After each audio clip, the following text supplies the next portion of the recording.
Look, you know how I'm in the studio with somebody great who could come up with a Prince song like Let's Work.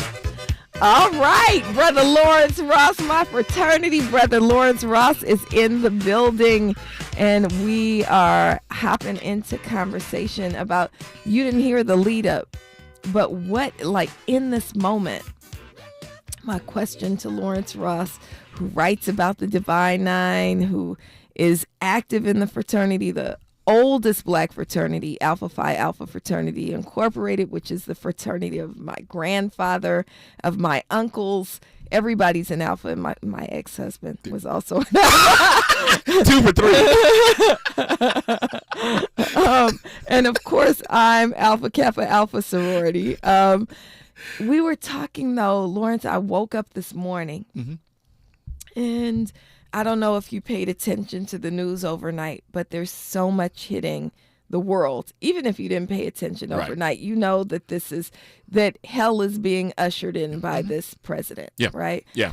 And I feel like there is a role for Black Greek letter organizations. Yeah. And we have to be willing to fight with. I mean, that's what we were founded to be. We weren't founded to be who can be the best stepper. Founded to do work that advances our people. And I think in this crisis moment, here's the long lead up to the question. In this crisis moment, what is the role of the Divine Nine? Well, anytime we face, institutional racism, which all the time we face institutional racism, but when it's really kind of overt and systemic and things like that, we lean on institutions.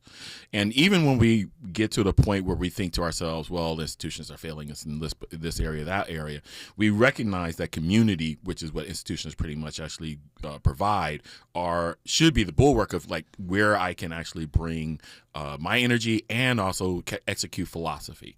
I just met up with, this was in January at a conference for fraternity and sorority members, and I met up with good like 400 or 500 Divine Nine fraternity and sorority members. And I told them, I was like, this is your time. This is not somebody else's time. This is not, in 10 or 15 years time. This is your time. And this means that you have to develop a philosophy, particularly right now, because our enemies are developing a philosophy to manipulate you, right?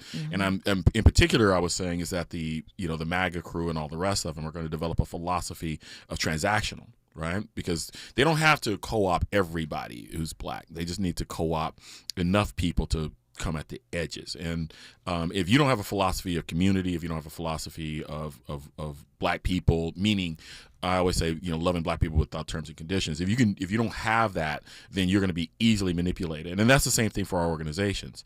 Our organizations have to reflect more kind of like the grassroots than the corporate part of our existence. We have to get back to the points, going back to our traditions of Ida L. Jackson for Alpha Kappa Alpha, establishing the Mississippi Health Project in the Mississippi Delta in the 1930s, and AKA spending the equivalent, I think, around in today's money about $200,000, in Depression era money to support that, which really then became the germ for the Mississippi Teachers Project, which then became a germ for like what we know about the Black Panthers in Mississippi. The organizational structure was already there. Alpha Phi Alpha have the voteless people as a hopeless people in connection, working with the NAACP. So we've been there during times like this, during Jim Crow and Plessy versus Ferguson. We got to reiterate all that, and our organizations also have to recognize that most of the movement for leadership have always come from younger people. They're not, the John Lewises of the eras were like, 18, 19, 20. The Huey P. Newton, Phi Beta Sigma were young. And so we've got to basically empower them at the exact same time as we reflect the philosophy of how we are able to either both attack, white supremacy and then protect our community, the one that we say that we serve. Right.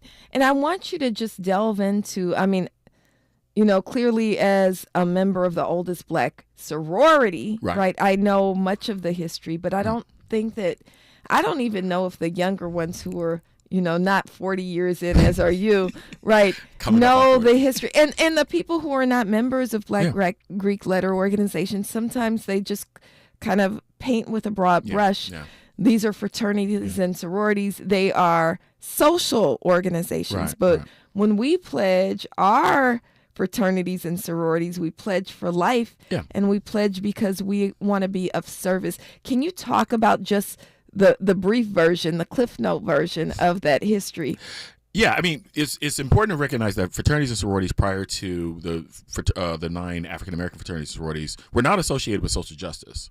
They were more associated with basically how you kind of see them now, which is a distraction from kind of a classical a classical college education, which you were just kind of the mundane theology, calculus, the same thing over and over, and it was a distraction. Most of them began as literary societies, as Alpha Phi Alpha did, which was just basically we can have a debate about the issues of the world.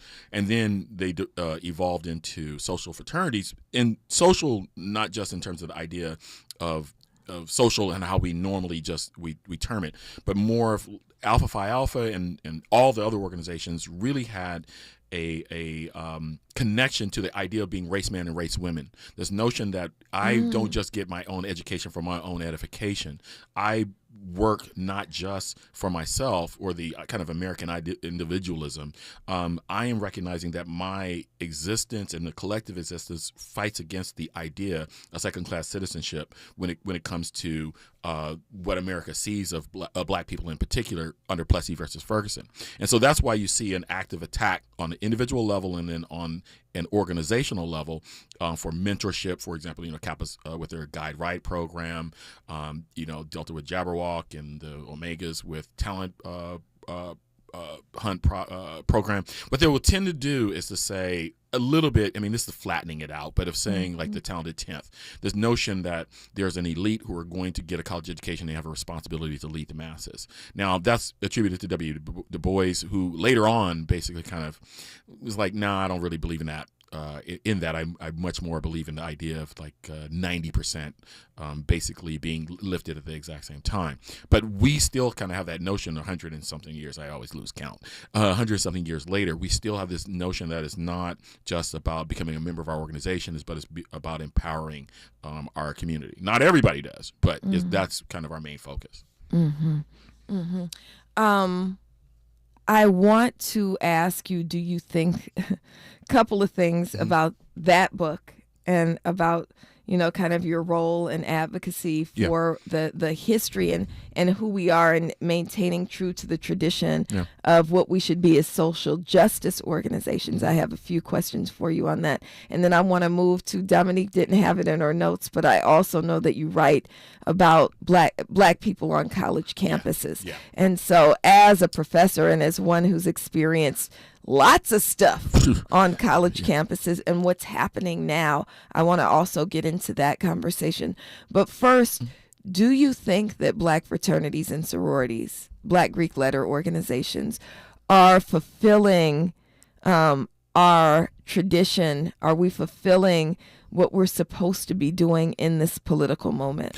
That's always a dynamic question because organizations are dynamic and times are dynamic. And, when we say, are we fulfilling, that kind of like says that, are we moving all in the exact same area and, doing everything? And I don't think you'll ever find that. I don't find that, particularly when you have organizations that each all have 700 different chapters and 700 different municipalities and college campuses. Each has their own levels of, activism, chapters who have been doing things wonderfully for decades. Other ones that struggle, right? It's kind of a mixture, and there's no one entity. There's obviously the headquarters, but they're made up of real people. And what happens in Mississippi may be different than what's happening in California, or may be happening different in New York. The educational layers in terms of how people see activism in particular may be different. Some people are, I went to Berkeley. I always say that, we protest Tuesday for not being Thursday, so it is not, it's not, when people say I can't protest, I'm like,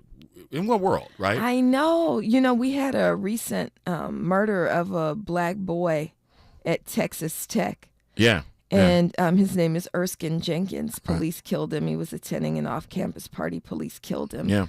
And we've been trying to ignite, the Black Greek letter organizations Lubbock to get involved. Lubbock is going to be a hard place to do it because Lubbock is. I've been to Lubbock. I've lectured at Lubbock, and it's a very, very, very, very conservative place, and it's very, very tight in terms of the amount of black students, non-athletic black students on campus, and that's that's kind of also, one thing I actually had to kind of get my head around was the fact that protest doesn't come easy to people. In fact, I remember we went to a conference one time. Where were we? Indiana? He was in Indiana. That's the one I was talking about that I just came from. And they ain't invited me back.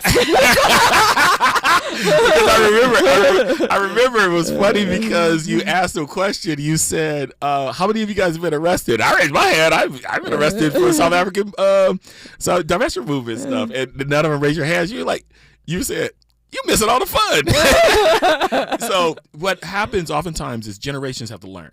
And, I give grace because, I'm like, I kind of give grace, but then again, I'm always like, my mom always joked between me. My sister's younger, and she used to introduce, this is absolutely true.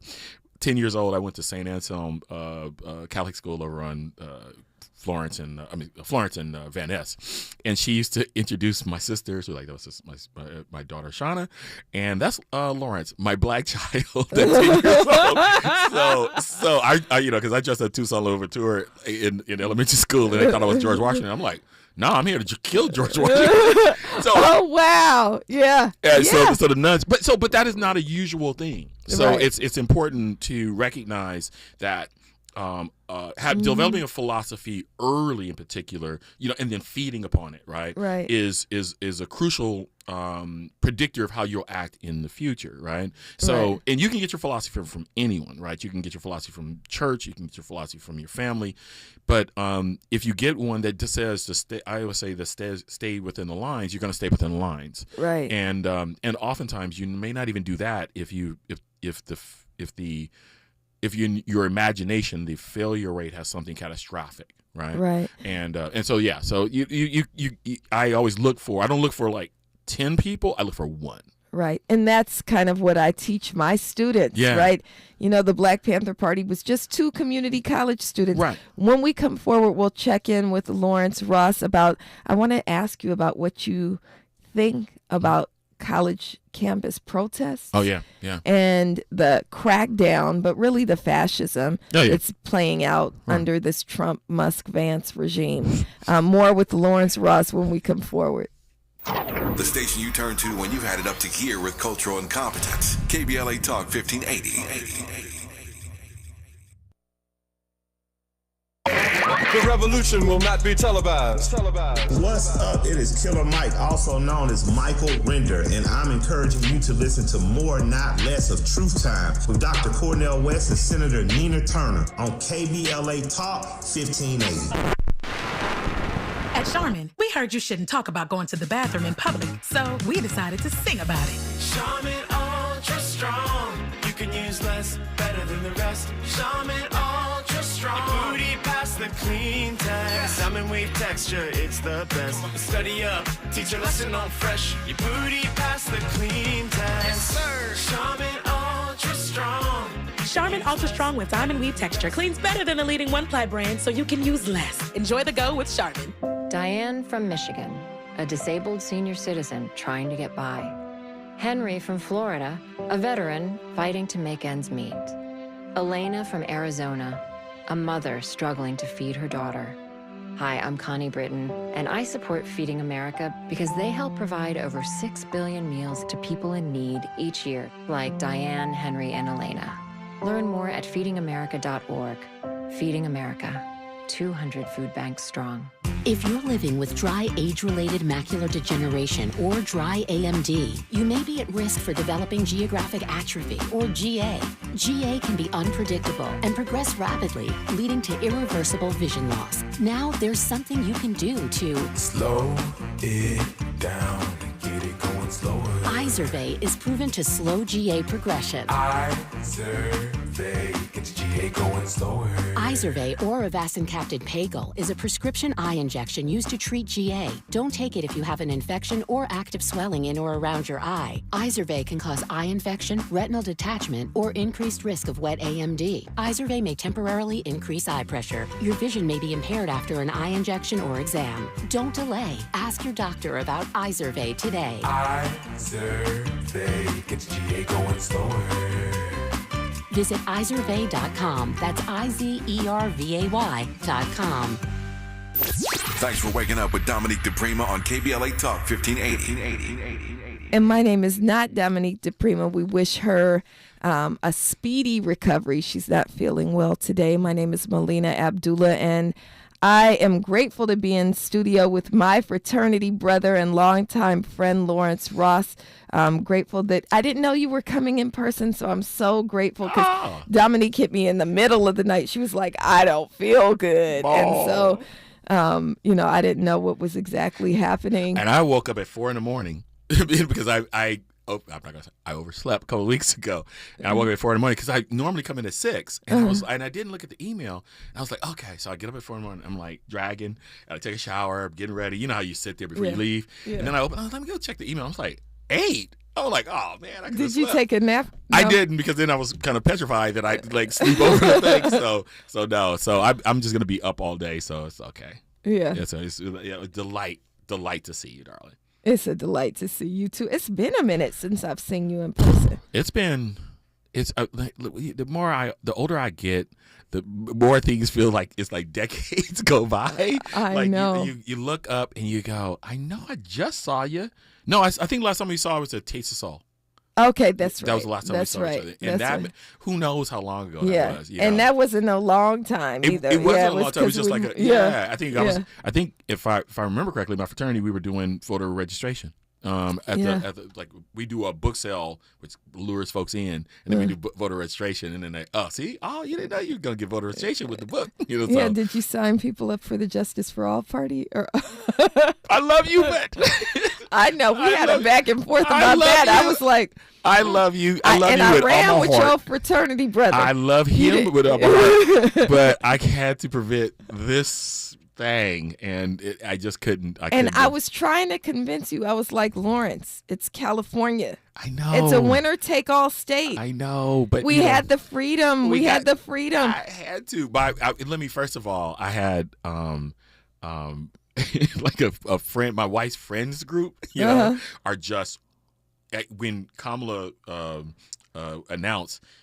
And they're split. And Kamala is my soror. I know. Yes. So let me put it this way. From Howard. Yes. And so my wife is a Delta, and she has 8 friends, 4 AKAs, 4 Deltas, right? And they talked every single day, like for the last 30 years, okay? And so when Kamala announced, the phone was like literally buzzing like this and everything. So I was like, oh, they're about to go into volunteer mode. I would have not had a house to go into if I had done anything that was not for Kamala Harris to go into. So I have to I have to preserve my marriage of 32 years. See, I got to have a conversation with your wife. The political science hat.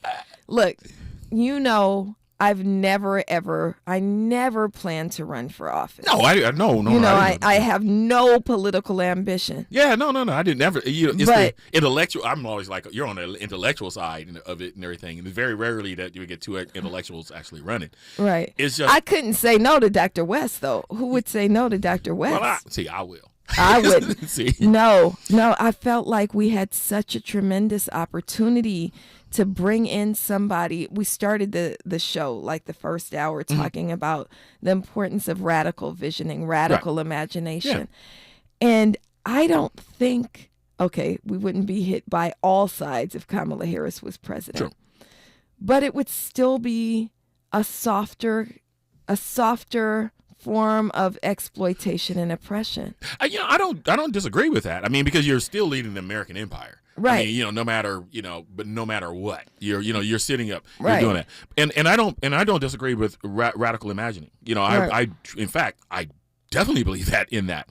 I just think that one of the things that you have radical imagining, which is absolutely needed, but then also you have a practicality also, and the practicality is that there are going to be a lot of Black people who are going to die because of the machinations of this man. It's not to say that Black people don't die on any democratic. It's like sometimes the blind leading the blind in terms of how they see leadership and how they approach the Black community. I'm thoroughly disgusted with them, but it's still look at I said I haven't been using I don't think I ever used the word capitulate until now. Well, but it's easy to see. I mean, if you know 1970s and particular 1970s South American right-wing governments and everything, this isn't unusual. There are a number of different things that occur. They attack the universities, intellectuals in terms of silencing them, or they co-opt them, right? You know, in Brazil, they would co-opt artists. There was an artist, a famous artist, like kind of like the Marvin Gaye of the time, named Wilson Seminole, who was suspected of being a collaborator with the right-wing government in Brazil. While at the exact same time, like in Argentina, they were literally disappearing people and torturing them in the national football stadium. Right. You know? And speaking of disappearing, they are disappearing people right here. And this is that's the canary in the coal mine, because this is where I get absolutely upset with xenophobic black folks who are sitting up and saying, black people, they're not, native born black people in this country. They don't mean anything. I'm like, the canary in the coal mine is that they just don't. It's almost like Maslow's hierarchy of reverse, not of hierarchy needs of hierarchy of cruelty. They basically go for the low hanging fruit, but when they finish with that, they go next, and they go toward And by the way, we're also in that deportation. Black people are being deported too. You see his attitude toward South Africa. You see the look toward the countries that they're talking about that they don't want people coming in from, that almost all black and brown. So there is no escape from an overt white supremacist government. There is no escape from it. The only thing that you can basically do is keep speaking. You start speaking, and then you start organizing. And I don't know the Democratic Party in particular is serious when they actually stop doing what they normally do, which they think that the fearfulness of a Trump is going to propel them in the midterms. And what they don't understand is that black folks are through. And so if you're through, you have to come to me not with the same old rhetoric, but if you're getting paid by the donors and to wait until the last minute to actually approach the black community, you're going to get the same results, and you're not going to get people to come out. I agree completely with that analysis. Yeah. That the Democratic Party is not going to win by saying we're not them. Right. Right. That's not, I mean. Nor trying to be light versions of them. Historically, people don't vote against something. They vote for something. We vote for something. I mean, I would have said, if I was, if they gave me the magic wand of being the head of the Democratic Party, I'd have doubled down. I'd have said, what we're going to do? We're going to elect 1,000 black women. And then the next time we're going to elect 5,000 black women.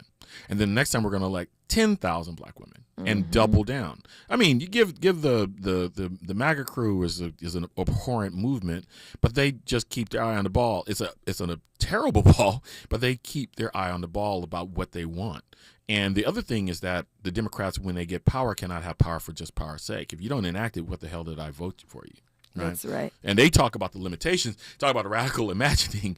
At least the Republicans will go ahead and just be like, I don't know. I don't know if this works, but I'm just going to make that thing happen. And y'all fight it out in the courts. In the meantime, I've already fired all the people and I deconstructed these agencies. And, our black kids are getting Pell Grants and everything else like that. And, maybe in a couple of years, you will have to reverse everything. Democrats go, we can't do a filibuster because, institution. Right. And I'm going like, I don't care about this institution. This institution has been like 60 years of freedom. Right. Right. This is the thing. When you have a fascist in office who's not even following oppressive rules, right? Did you see what he just said about we're not following the judicial orders? Like, we don't care. What difference does it make this is what the borders are, right? What difference does it make what the judge says? Well, there's a number of things because of the MAGA's main thing is that they have no shame. Right. And when that's how people die. Because even if you think about Nixon, right, who's, we got like 30 seconds. Yeah, even Nixon, who was, obviously in a scandal and all the rest of the stuff, he resigned because he had a level of shame. Now, I'm not saying a deep level of shame, but he had a level of shame. These people don't have any shame. That's how people die, because you don't have any borders about what is moral and what's immoral. What's moral, what's immoral, what the rules are, what the rules are not. They don't care about the rules.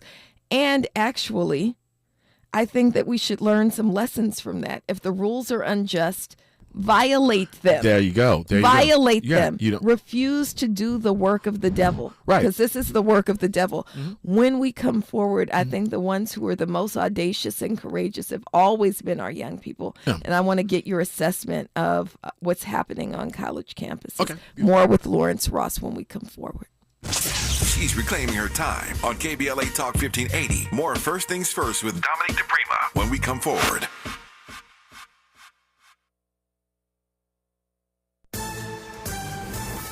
I'm Bree Wood with 4 things you should know with BIN News. President Trump is ending Secret Service protection for Hunter and Ashley Biden, calling their detail ridiculous and revoking it immediately. Ex-presidents and spouses get lifelong protection, but their children only if under 16. Damage assessment continues in the South and Midwest after severe storms. The death toll is at least 42, with Missouri hit hardest, reporting 12 deaths. Black people represent approximately 11.3% of the population in that state. A Texas midwife, Maria Rojas, was arrested for allegedly performing abortions and practicing medicine without a license. This is the first criminal case under the state's near-total abortion ban. She faces up to 20 years in prison.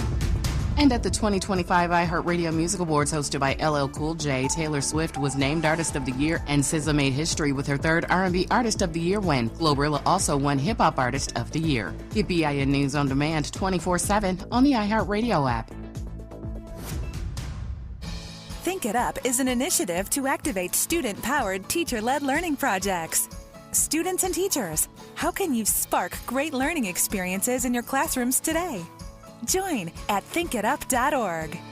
Is this the Tiger? This is the KBLA Sports Minute with Ray Richardson.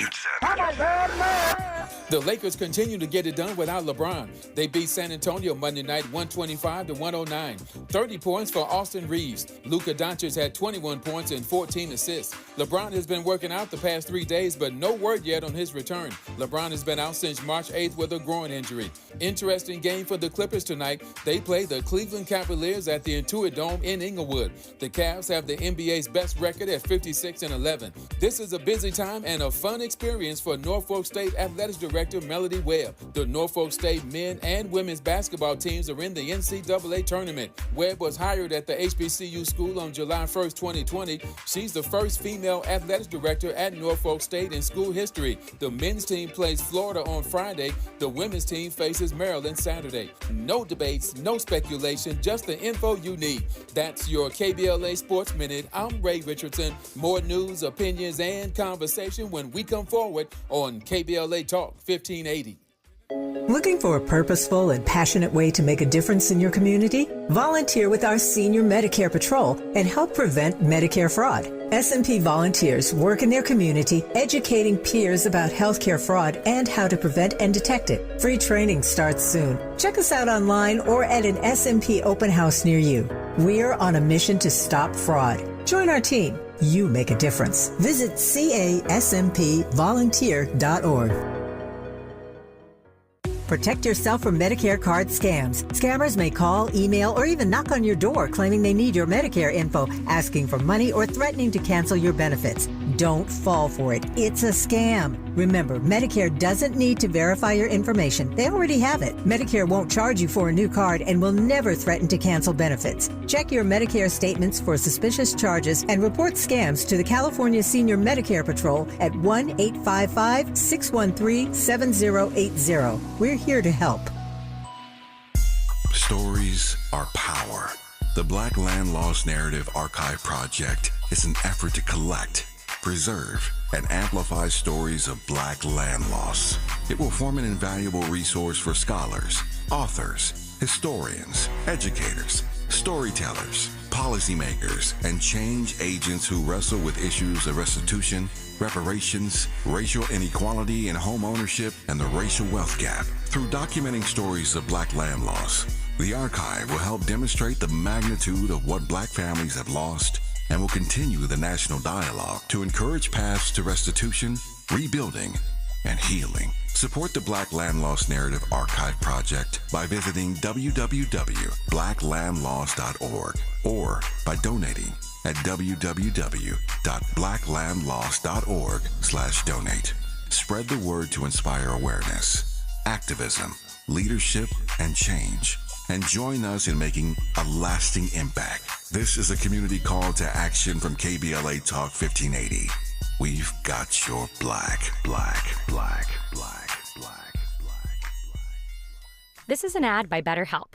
Think about your mentors and idols, the people who inspire you the most. While it may look like they have all the answers, they don't. But they do know when to ask questions and seek the support they need. In a world that glorifies hyper-independence, it's easy to forget that we're all better with a support system. Therapy is a great way to find a consistent source of support in your life, so you can break free from the outdated belief that seeking help is a sign of weakness.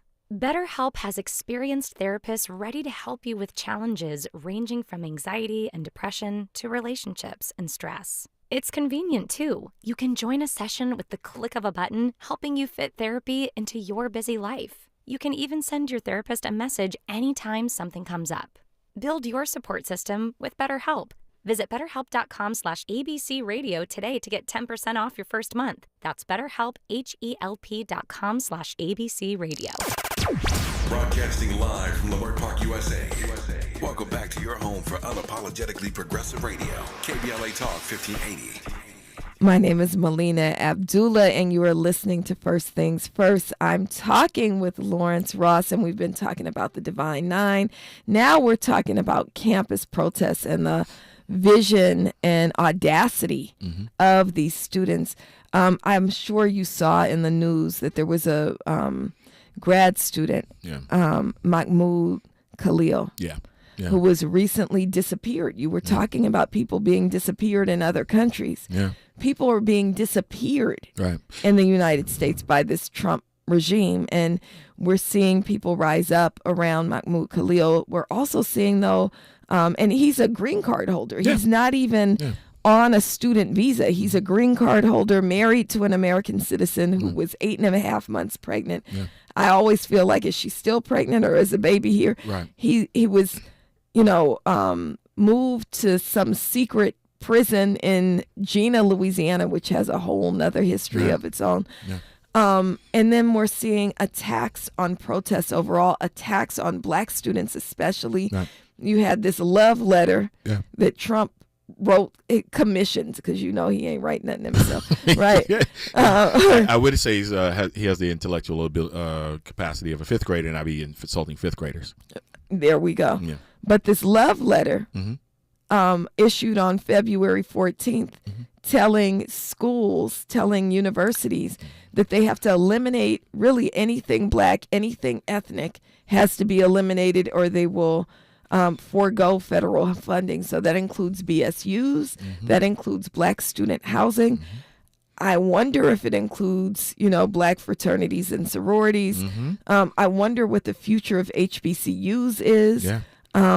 So what are you seeing? This is why I'm a great believer in foresight instead of hindsight, because I used to talk about this in particular when I go on social media and people be talking these inane HBCU versus PWI, predominantly white institution debates, and I'd be like, it's almost like Malcolm X, said they don't hang you because you went to Howard or you went to Berkeley. They hang you because you're black. So all these policies basically affect you. It's designed to chill speech, and I would talk about in my lectures that First Amendment has always been kind of a cudgel against minorities, in particular black people, right?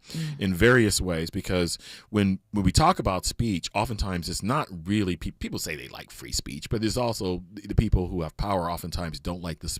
They like free speech that they like. They don't. It's not right. They don't like Elon Musk be talking about free speech, and he's the main one. They don't like free speech. They don't, in particular, the other part of the First Amendment, they don't like freedom of association, which is the thing that's always been used as a cudgel against black people in particular. Well, people don't get First Amendment is also the right to protest. That's what I'm saying. So action, right? Actions, and so it always cracks me up, because on the one hand, there are people who just out of another breath will talk about America and understand what it means to be an American. And so then you send me to school, and I learned about the Boston Tea Party, and I learned about the Boston Massacre, and then I go, wait a second, Isn't protest a key linchpin against authority, which was King George III? Isn't that what I'm supposed to be doing? So I'm the most American because what I'm doing is I'm protesting against power on a college campus. But then you say, I don't like that type of protest. Right. And I don't like that type of association. Right. In the meantime, but the white supremacist terrorists who scaled the White House are perfectly fine. Right. We can, in fact, on the we'll one hand, pardon them. Yes. Right. On one hand, I can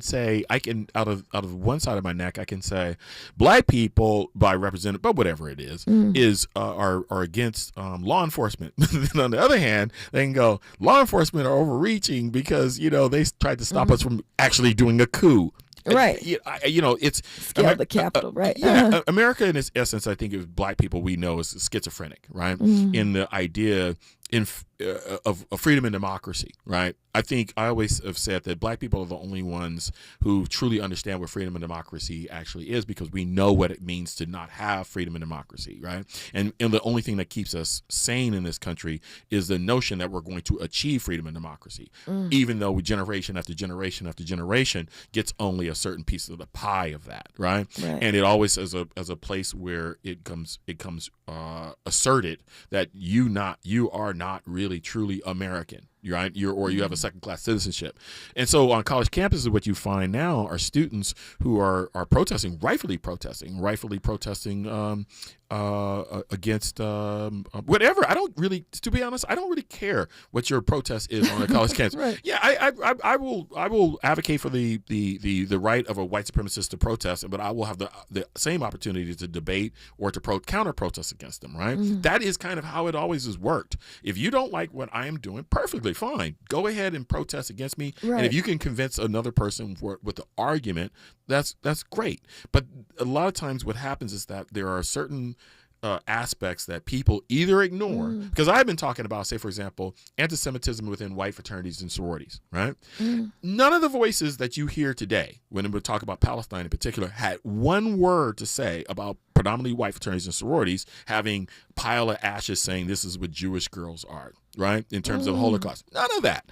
But they suddenly are fervent about protests on college campuses, which of course they know nothing of, but they just know their particular framework. This is what I cannot allow. Right. And so it becomes flattened. Everything becomes conjoined in things that don't actually make sense. So, for example, if you're protesting against the state of Israel, that is not automatically anti-Semitic. You can protest against the state of Israel and do anti-Semitic things, but the protest against the state policies is not inherently. Right. But those things are conflated by people who want to conflate them. Right. In just a second, I want to ask you about just that. Yeah. Because if you look at what's happening at Columbia, if you look at what's happening now at Brown, right? Yeah. If you look at what they're planning to do, even in liberal California and the UCs and CSUs, right? No, you cannot. You can't even criticize the state of Israel. But we got Lynette calling in on line one. What we got, Lynette? Thanks so much for calling. Good morning, Dr. Melina. Good morning. And good morning to Mr. Ross. And Mr. Ross, may I ask you, do you know of a Jewel Ross I have not seen in a bazillion years? I'm sorry, I couldn't get the first name. Jewel Ross? Jewel Ross. That name doesn't sound familiar. Oh, okay. My apologies. No, that's fine. It's fine. There are a lot of Rosses out there, though. So. You know, I really think that the Republicans will soon tear up the Constitution, okay? I mean, that's where we are. I mean, I'm looking at these long-held freedoms that we have as Americans, as freedom of speech and right to protest, and they are coming up against them. This is not only the Republicans I'm finding, but this is the Democrats, but not more so. I mean, because we had it under Biden, too. But what I'm getting at is they soon turn it up. I mean, they want to privatize the post office, which is in the Constitution. They want to privatize everything, okay? And when you get to the freedom of the press, they just cut off the voice of America. You know, I mean, they're coming after, our free press. I mean, everything is totally fascist. And my thing is our Justice Department ain't a Justice Department. It's the Injustice Department under Pam Bondi, and she ought to be disbarred, like all the rest of them Trump lawyers that have taken this. So I just think we're going to have to fight a different kind of way and just get them on the merits of what they're doing as far as, outright just wanting to tear up the Constitution, because people are in the streets already. It's one way or the other. It's revolution, or it's going to be us, countering everything with everything to combat this fascism here on this soil. I mean, we can talk about Pinochet, we can talk about all these other dictators and what have you, but what about the dictator here? People are really, really fed up. And God help us. We really got to, have a moral revolution, have a real come to Jesus moment, and we're going to have some ways to countering this, because this is really, very basic democratic rights, freedom of speech, and I think they soon tear that Constitution up. They ain't nothing but criminals, right? Yeah. So it feels like a protection racket, where you have a gangster at the head and who's then dictating what rights that you have versus on the block versus somebody else. I mean, even the tariffs is basically us going around the world. People who we consider to be I don't want to say friends because they're not friends, but interests, our allies, and basically we're just using the economic power that we have as a way to get more power, because there's nothing necessary for that. When you talked about too, Sister Lynette, about privatization, that's what I think is also at the core of how they operate. What they're doing is transferring public resources and public dollars into their private pockets. And so that's what people talking about, how Elon Musk's stock has gone down. Look, he knows that's an investment. Yeah. That's an investment. That's not, because he's going to get much, much more. Do you know how many government contracts he's getting? In fact, he's eliminating from his competitors. Right. He's literally eliminating things for his competitors. And you're absolutely right. If they can actually take all the, the federal government, that's what happens when you elect a party that does not believe in the federal government. You get people who then decide, well, we can do is privatize. But if you ever want to see what that can mean, look at the prison institution, the privatization of prisons, right? Right. You don't have a private prison without stock, right, into coming in. So therefore you're going to get laws that actually feed into that, so that you commoditize human beings. So we want to get into some solutions when we come forward right here on First Things First. More of First Things First with Dominique DiPrima when we come forward. The Eaton Canyon fire devastated many black families in Altadena, taking more than just homes. It took memories, legacies, and generational wealth. The heart of a black community is now in jeopardy, but Justice Coalition, led by Gage and King LA Lawyers for the People, are here to help. If you've lost your home, we are standing by to hold insurance companies and utilities accountable for the damage caused. When the community suffers, we all suffer. Together, we can rebuild what was lost. Your recovery starts today. Call 626-429-1259. That's 626-429-1259. Or visit www.eatonfirelawyers.net.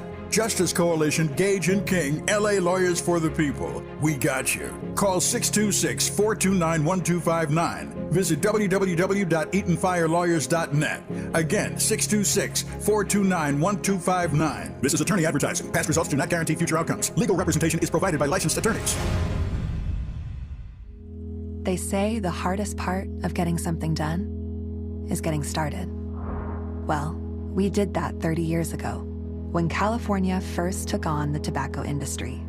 Now, smoking is down 60%, lung cancer 42%. A couple of our cities have already ended tobacco sales.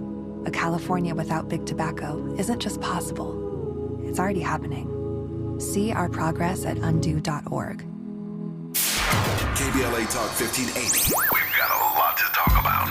KBLA Talk 1580 reminds you that we keep us safe. Every girl deserves a chance to shine. That's the belief behind Forgiving for Living, Inc. Since 1999, this organization has been empowering at-risk girls ages 13 to 18, helping them overcome behavioral and mental health challenges. Founder Wendy Gladney's personal journey inspired the mission to give girls hope and purpose through the power of forgiveness. Through their ambassador program, workshops, and annual annual conference, Forgiving for Living has touched over 3,000 young lives, providing mentoring, life skills, training, and tools for building self-esteem and confidence. You can make a difference. Visit forgivingforliving.org to donate, volunteer, become a mentor, or find help for a young girl in need. Forgiving for Living, Inc., building brighter futures for young girls. Visit forgivingforliving.org today. This is a community call to action from KBLA Talk 1580. Bam! Out of nowhere. Crashed, hurt, don't panic, don't wait, don't call your insurance company. Call 877-CARE-LAW, the car accident attorneys who care about your case and win you the big money you deserve. Car accident, serious injury, other firms just handle cases. We own them at 877-CARE-LAW. We're the premier injury law firm with a powerhouse team of medical experts who prove your injuries, fight for your rights, and get you the max payout fast. No fees unless you win. Dial 877-CARE-LAW now or visit 877carelaw.com. 877-CARE-LAW, 877-CARE-LAW. Hurt in a crash, don't stall, just call 877-CARE-LAW. Faster wins, bigger pay. After an accident, call right away. 877-CARE-LAW, 877-CARE-LAW. Car accident, injury, don't call your insurance company. Call one team, one win. 877-CARE-LAW. Call now or go to 877carelaw.com. The conversation continues right now with Dominique DiPrima on First Things First. My name is Melina Abdullah, and I'm sitting in the Queen's chair. Dominique DiPrima, we hope that you get better soon. I'm sitting across from Lawrence Ross, and we're talking about campus protests. We're talking about the vision of our young people. We're talking about how do we fight this evil regime, this devil in chief. He's a devil in chief, Yep. right? Yeah. How do we fight back? And we're talking about attacks that have happened, deportations that are underway, right? I don't even know, why would you deport a kidney specialist from Brown University? That makes no sense. I don't understand why they rounded up Dr. Rasha. That's kind of part of their calculus, though. Chaos creates a scenario where the regular human being who kind of gets fed chaos on a regular basis, kind of an outrage chaos, you know, where they go, oh my God, oh my God. Now, when you're going, oh my God over here, underneath, they're doing even more damage, right? They're keeping you connected to the shiny. And even though those shiny things are terrible, they're going to always do it every single day. So this is the importance of having our own agenda. Yes. Right? So, yes, you respond to the crises. Yes, we can't let them take Mahmoud Khalil. Right. And what is the agenda? What's the path forward? You weren't on yet. I don't know if you were listening in, but we were talking about, I like to read some books. Yeah. So we were talking about Octavia Butler.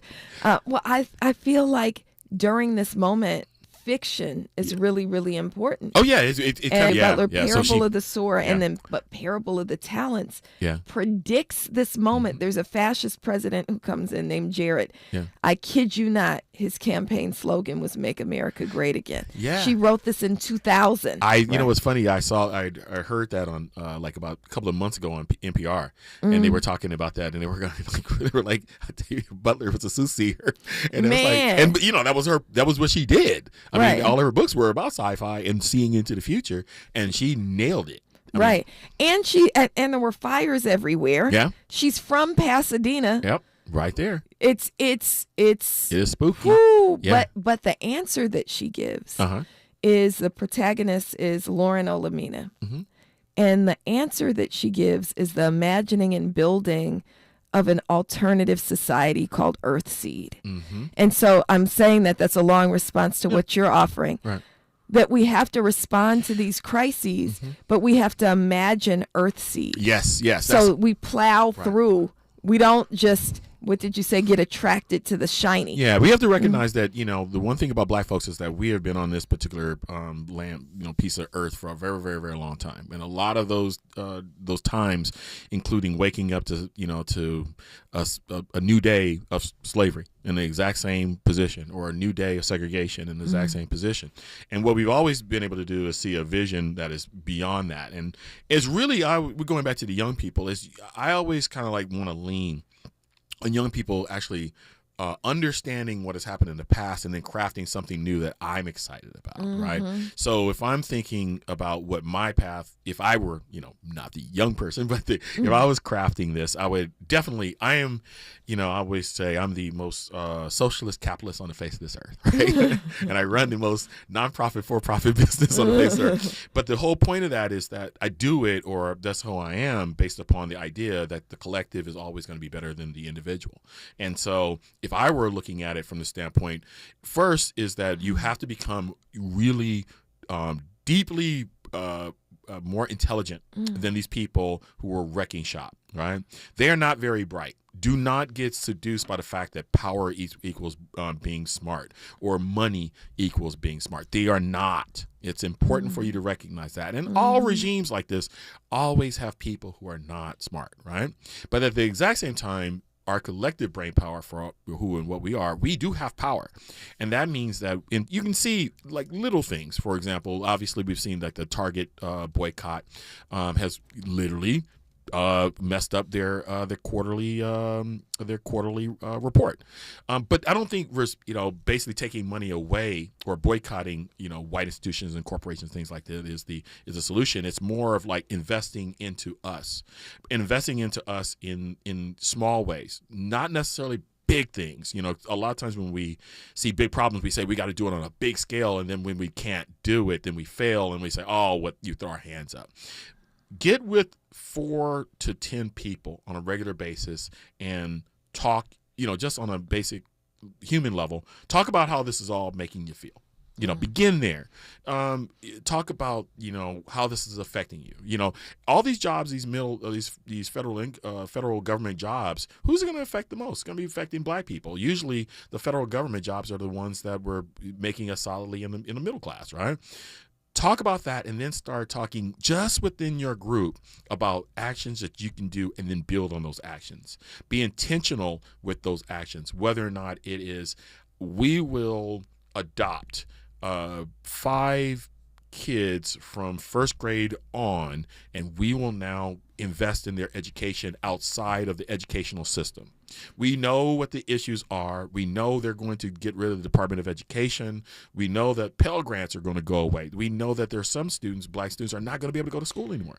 So we need to be able to start dealing with that. But I wonder, though, if in this moment, so this is my argument. This is a crisis moment. Right. Naomi Klein talks about disaster capitalism and how the capitalist class seizes upon these crisis moments. Oh, yeah. Right? Yeah. I don't know that, because what it sounds like you're describing is really incrementalism. Yeah. I don't know if there's a space for incrementalism right now. And to do the big thing is actually not that hard, and it could be hella fun. No, I'm with the big thing, but I always kind of like, it may be incremental, but it doesn't mean, the incremental does not mean like a long period of time. Incremental means that you want to make sure that as people are actually taking that big action, they're educated about why they're taking the big action as they go along. I've been in many marches where you can go in a march and people go, I don't have no idea what the actual issues are, right? It's just that my friend was here and I decided to go. And I'm like, I would much rather have a march half that size of people who actually understand what the issues are versus having a big giant march and then we go, what was the actual point? It's sometimes you have strategy, which is my thing, versus tactics. And a lot of times we do tactics and we go, well, that didn't get us what we wanted.